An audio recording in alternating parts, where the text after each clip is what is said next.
আমরা সুন্নি হয়েছি বলে কি আমাদের অপরাধ? আমরা নবীর পাগল বলে কি আমরা অপরাধী? ইতিমধ্যে আমি আমার গ্রামে একটি ওয়াজ মাহফিল করতাম। আমাকে বহুবার থ্রেট দেওয়া হয়েছিল মাহফিলটা বন্ধ করার জন্য। আমাকে পেট্রোল বোমা মেরে উড়িয়ে দেবে আমার বাড়ি সহকারে। এগুলি আমরা সহ্য করেছি। আমার মাহফিল থেকে হুজুর যাওয়ার সময় অ্যাটাক করেছে, এটাও আমরা হজম করেছি। এভাবে আমাদের উপরে অত্যাচার যুগের পর যুগ করে আসতেছে। আজও পর্যন্ত আমরা, আল্লাহ কি আমাদেরকে হাত দেয় নাই? আল্লাহ কি আমাদেরকে চোখ দেয় নাই, পা দেয় নাই?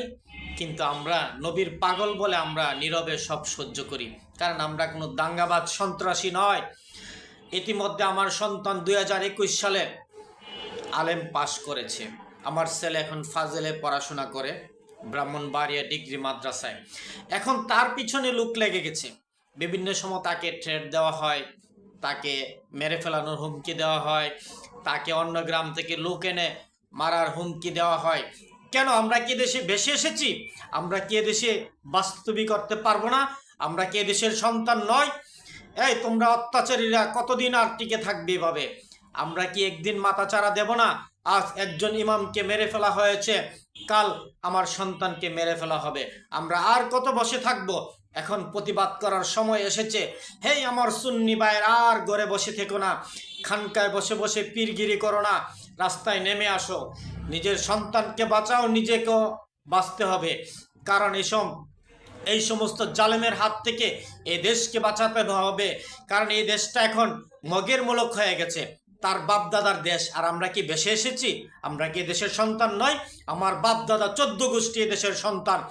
তোরা যেমন এই দেশের বাদেম্মানা, আমরা এ দেশের বাদেম্মানা। একটা জিনিস মনে রাখিস, এদেশে এসেছিস, একদিন মরতে হবে, কিন্তু মানুষকে মেরে মার্ডার কেসের আসামি হয়ে মরিস না। ইহকালও জাহান্নামী হবি, পরকালে জাহান্নামী হবি। কারণ আমরা নবীর আদর্শ নিয়ে আছি। আমরা অনেক সহ্য করেছি, আর কত সহ্য করব? আর সহ্য করার সময় এখন আর নেই। এখন মাঠে নামার সময়। কারণ নিজের সন্তানকে বাঁচাতে হবে, নিজেকে বাঁচতে হবে। তোমরা বারবার আমাদেরকে থ্রেট দিবা, মেরে ফেলবা। এভাবে আমরা আর কত চেয়ে থাকবো? আর কত বসে থাকবো?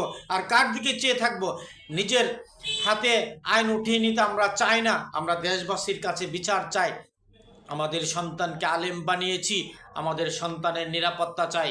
আমাদের রাষ্ট্রের কাছে আমরা নিরাপত্তা চাই, প্রশাসনের কাছে আমরা নিরাপত্তা চাই। আমাদের দেশের যত ঊর্ধ্ব কর্মকর্তা আছে তাদের কাছে আমাদের নিরাপত্তা চাই। আমরা এভাবে অবহেলিত আর থাকতে চাই না।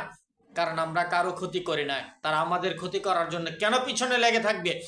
তারা তাদের দল করে, আমাদের কোনো অসুবিধা নাই। তারা 72 দলের অন্তর্ভুক্ত, আমাদের কিছু যায় আসে না। আমরা নবীর দল, আমরা আল্লাহর অলিয়া উলিয়ার দল। আমরা এদেশে ইসলাম পেয়েছি অলিয়া উলিয়ার দ্বারা। আমরা অলিয়া উলিয়ার পক্ষে আছি, থাকবো, কিয়ামতের আগ পর্যন্ত থাকবো। আমরা নবীর জন্য জীবন দেব, আল্লাহর অলি শাহজালালের জন্য জীবন দেব, আমার মহান মুর্শিদ রেজবি মাওলার জন্য আমরা জীবন দেব।